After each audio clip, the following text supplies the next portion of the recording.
It's about history, policy, and impact. A new perspective on current affairs, bringing experience, insight, civility, and scholarship to the urgent issues of today. It's about our past, present, and future. Your host, Pulitzer Prize-winning author and journalist, Douglas Blackmon. From the University of Virginia's Miller Center, this is American Forum. Welcome back to American Forum. We've all heard it 1,000 times. Every president, every governor, everybody says public schools are in crisis. America is falling behind. 1.2 million kids drop out each year. The U.S. is number 36 in the world in high school graduation rates. Teachers are terrible, their unions are paralyzing, No Child Left Behind was a disaster, Common Core is a conspiracy. Everything is failing, especially for kids from poor and minority families. Yet at the same time, the average high school graduation rate in the U.S. hit 81% in 2015, the highest it's ever been, 10% higher than a decade earlier. African American graduation has skyrocketed over the past generation, more than doubled.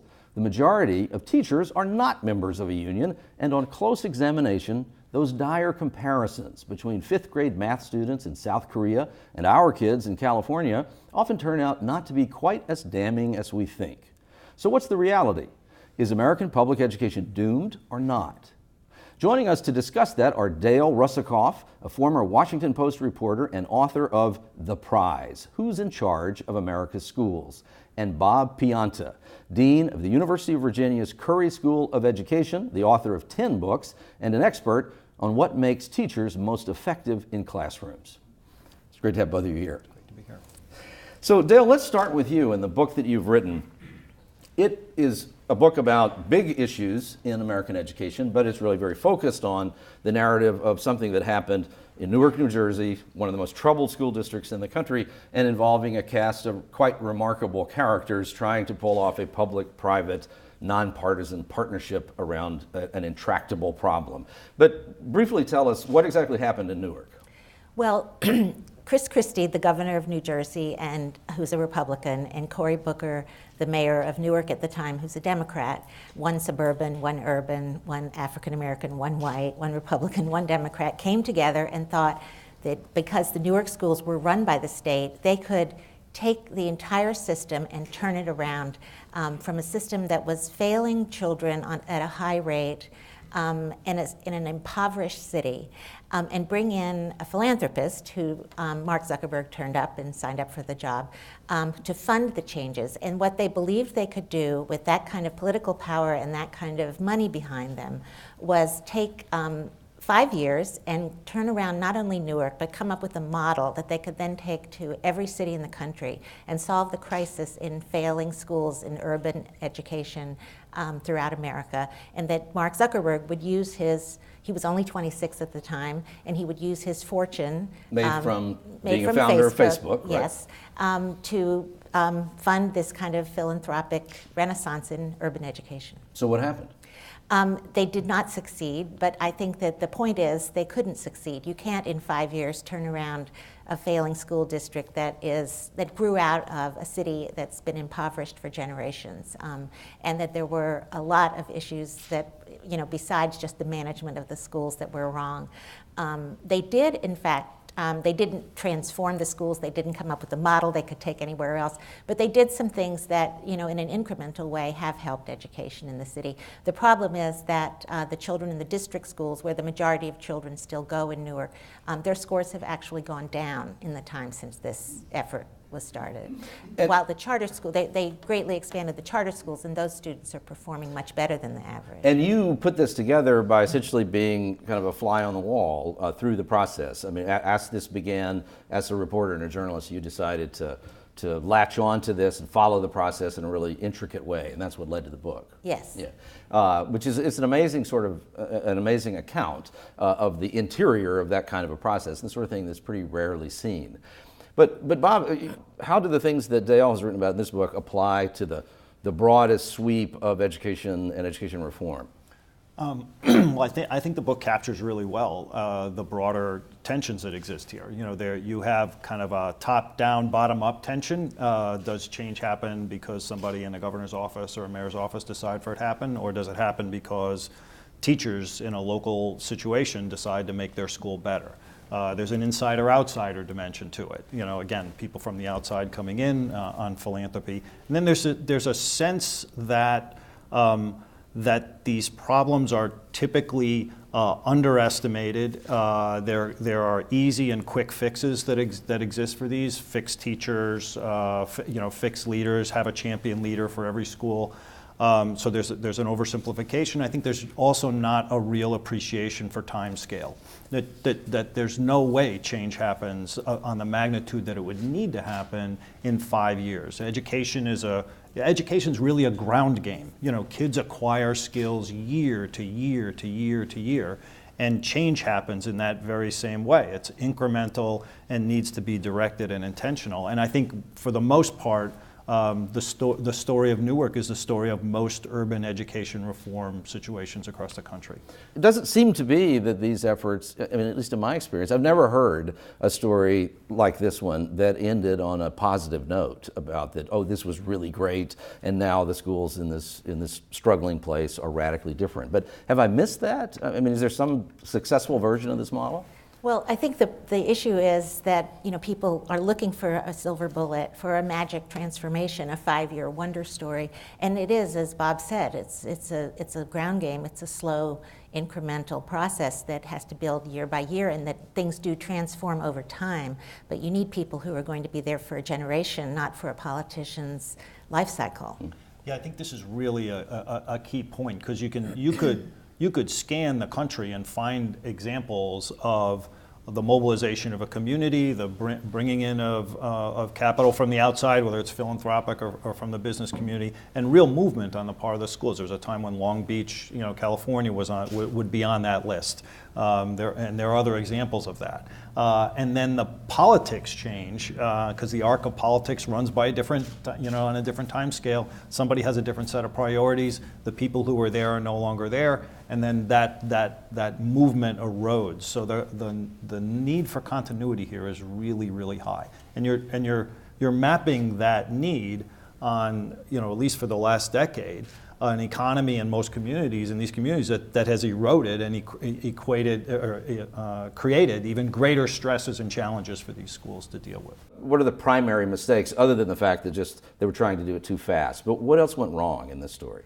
Well, I think that the first thing that went wrong that was really it was almost a fatal error was that the people who were in charge of the reforms, because they didn't have to have local buy-in since the state ran the schools, didn't have any community input that in their strategies. So this vision for how to reform the Newark schools was originally drawn up for Mayor Booker by the McKinsey consulting firm, and it followed the basic game plan of the education reform movement nationally, which was a very oversimplified view of how you reform schools. It was, get rid of the bad teachers, bring in new teachers, change the teachers' contracts so that teachers get merit bonuses based on the student test scores, not based on larger measures that now even Bill Gates, who started the accountability movement in many ways, feels you need more measures than just the test scores.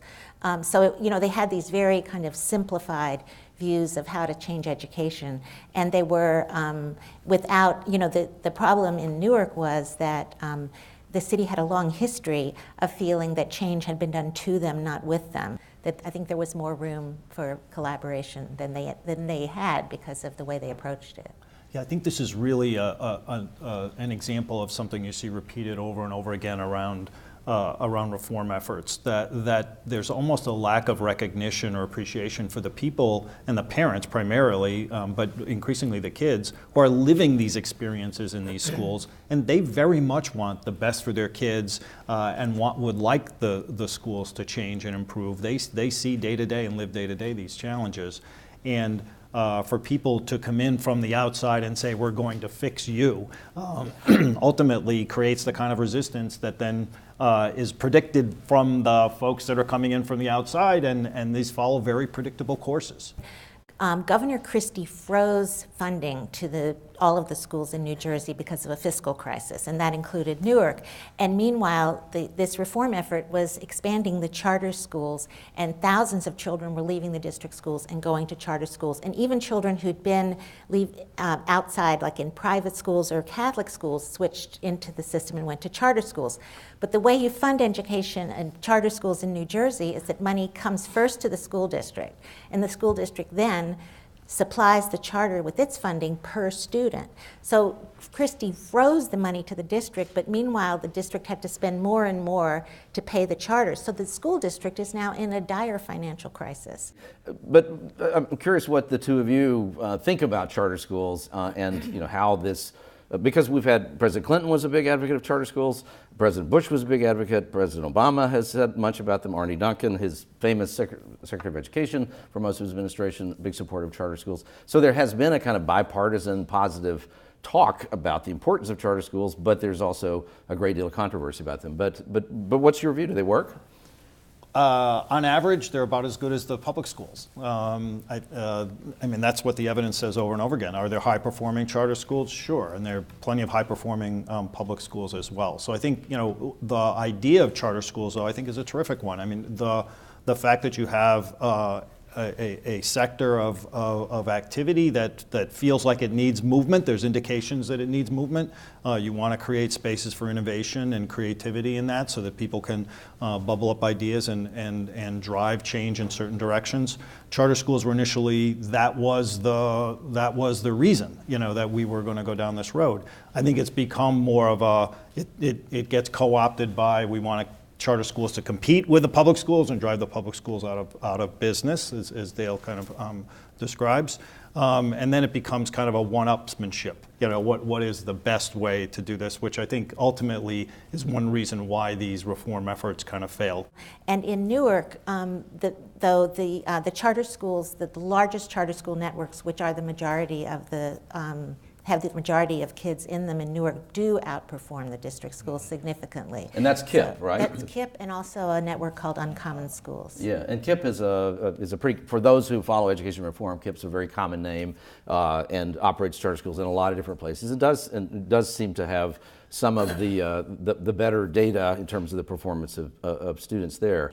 And to break that down a little further, just so it's really clear, some of what you're talking about are things like a student who has shown some promise but then is absent for a week at a time, and the teacher at the charter school being able to, for a variety of reasons, including that there's no union restriction to prevent this, that the school ends up sending a teacher or someone else out to find out what's going on with this kid, and there's a transportation problem, and so next thing you know, somebody from the school is picking that kid up and bringing them to school every day. Yes. That level of attention is part of why that child begins to perform.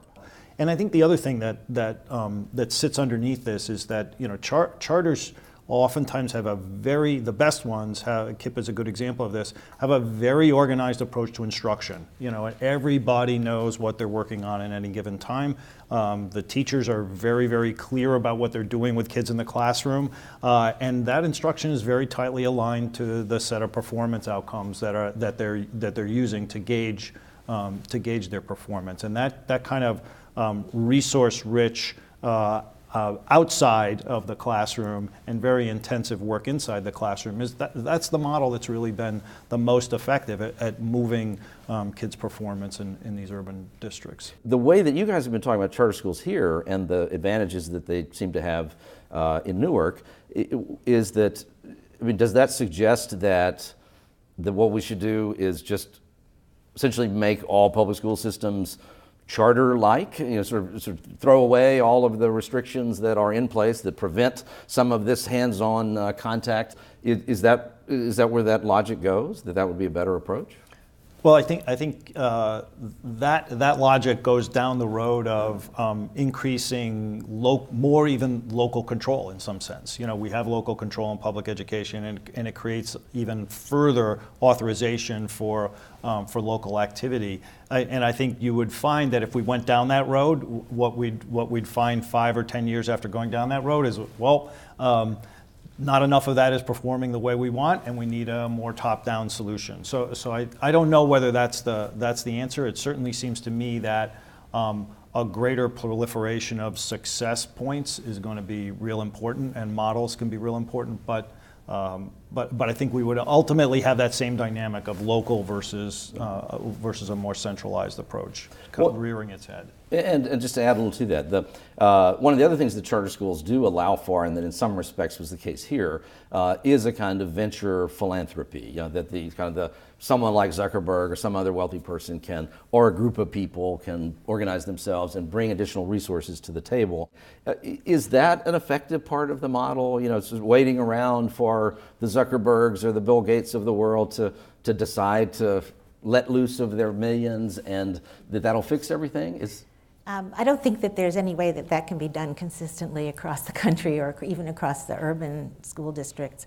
I think that what Zuckerberg had hoped to do with his money was to create a system that would give the school district more of the freedoms that the charters had to recruit teachers from the best and the brightest, and also to lay off teachers who were weaker, and have a system where the district schools could have the freedom that the charter schools had to bring in the best teachers. And I think that it's possible that there will be those kinds of reforms. That's happened in Washington, D.C. The charter schools overall, nationally, are not outperforming district schools, and it's not a silver bullet. And the key is long ground game, investment in change and making it work for kids. So even having all the best teachers that you can recruit isn't going to solve the problem if you don't have the right resources in place to help kids who really need support in order to learn. And I think that, the role of philanthropy here can be huge. Clearly, resources matter a lot, and they create a kind of space for innovation and creativity that can feed back into the larger system. So that's really important. The advisors that are available to philanthropists early on and the assumptions that are made as they enter are really, really important in setting these initiatives up for some success or some failure. What does Zuckerberg and Cory Booker, now in the U.S. Senate, and Governor Christie, do they seem to have drawn some wisdom from this experience, or what do they say? They don't talk about it at all.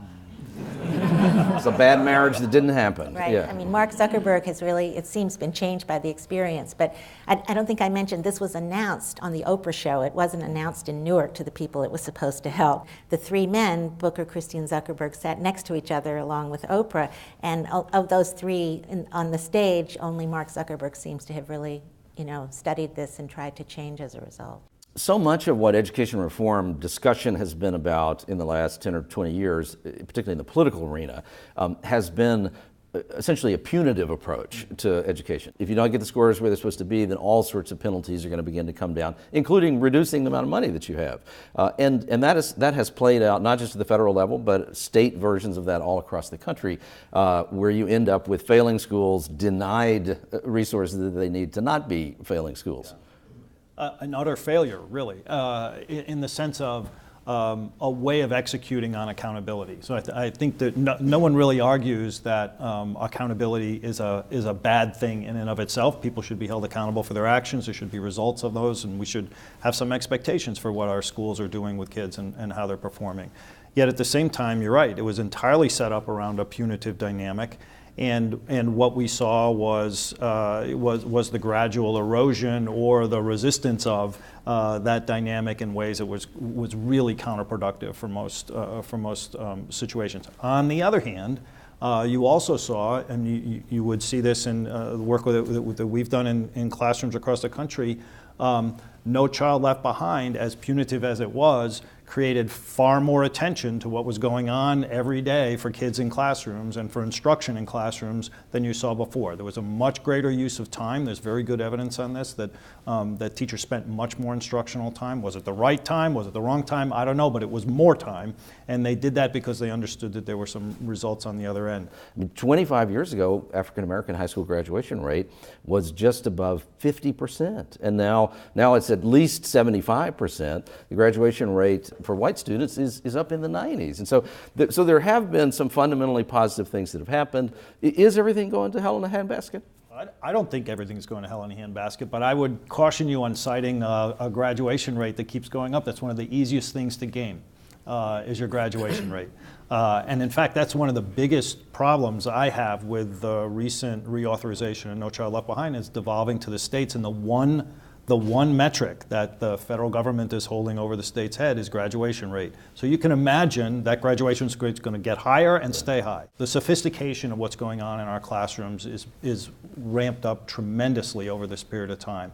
But at the same time, our challenge is really unevenness, it's variation, it's inequality. It's not the system as a whole, in my view. The issue, the huge gap between achievement in suburban and middle America versus the urban communities was brought to light by No Child Left Behind, because it did disaggregate student test scores and it showed this huge and widening gap. So I think that the hopeful thing is that there is a lot of attention where there wasn't before, and that hopefully that's going to make a difference. One thing that we almost never talk about in education reform discussions, but that I think the story of Newark and other places really highlights, is whether it makes sense to have this operation of government, this function of our society that is so critical that we all agree that it's the most important thing, other than defending the nation from terrorism and our enemies. The other most important thing the government does is educate children. And yet it is governed by this screwy political process where there's we're sort of counting on that there are 5 or 6 or 7 really great citizens able to get onto the school board in every little town, every 10 or 15 miles, all the way across America, and that they'll end up doing a good job managing this very complicated enterprise. Does that make sense?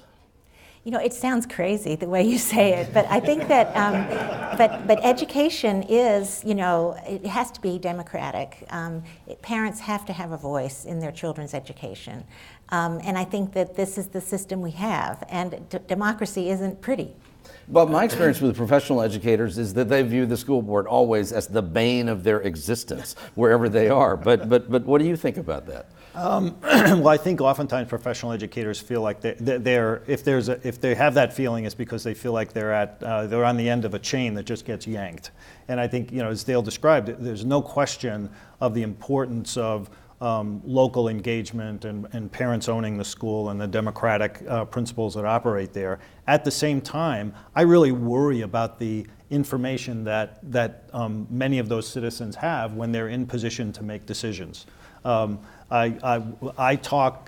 give probably more interviews about where people will come in and have an assumption that learning styles are a real thing, that poor kids learn differently than rich kids, that white kids learn differently than black kids, that boys learn differently than girls. That's been debunked any number of ways, and yet you'll find school boards where that's the kind of dominant theme. So I think there's a way in which we've got to do a much better job of educating folks who are on school boards, so that the educators who are in the classroom don't feel like their chain is getting yanked this way or that way. If Governor Chris Christie were to become president of the United States, how important is this experience to a consideration of him as a national leader, based on what you saw? Well, I think it's a piece of the puzzle of him. I mean, he's known as somebody who really gets things done and is great at managing crises, and this is not an example of that. We've got this project here at the Miller Center about the first year of the next presidency. We ask lots of people if you were sitting down with the new president and you had an opportunity to say, look, this is an urgent issue, there's a sense of crisis around this, here's the one thing, or the two things, or the three things that you should tackle first to try to play some sort of role as president in terms of this crisis. So if you were having that conversation with the next president, whether it was Governor Christie or someone else, what would you say to the new president? I'd ensure that every poor child in this country got 2 years, when they're 3 and 4, of the highest quality early education experience they could possibly get. That's the thing that the federal government has at least some control over. It means reforming Head Start. It means all sorts of other kinds of things. But there's very little control over what goes on in the states in public in K-12. It's absolutely getting at this early and being really serious about those programs having an impact. What would your advice to the president be? Well, I would advise anybody to be really attentive to the research in education, because I think that the mistakes that were made in No Child Left Behind and in the Race to the Top really all stemmed from getting caught up in the romance of these great ideas that the business community had about how to transform education in little time. But the research was already there that said that these are not successful strategies. I think the next president ought to be really attentive to, rather than just to, you know, the people who are giving a lot of money and have some what sound like exciting ideas, but if you don't know enough about education, you might be missing the point. Well, thank you both for being here. Bob Pianta, Dale Russakoff. Dale's book is The Prize: Who's in Charge of America's Schools?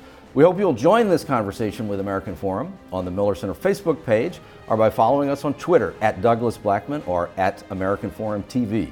To send us a comment, watch other episodes, download podcasts, or read a transcript, visit us at millercenter.org, American Forum.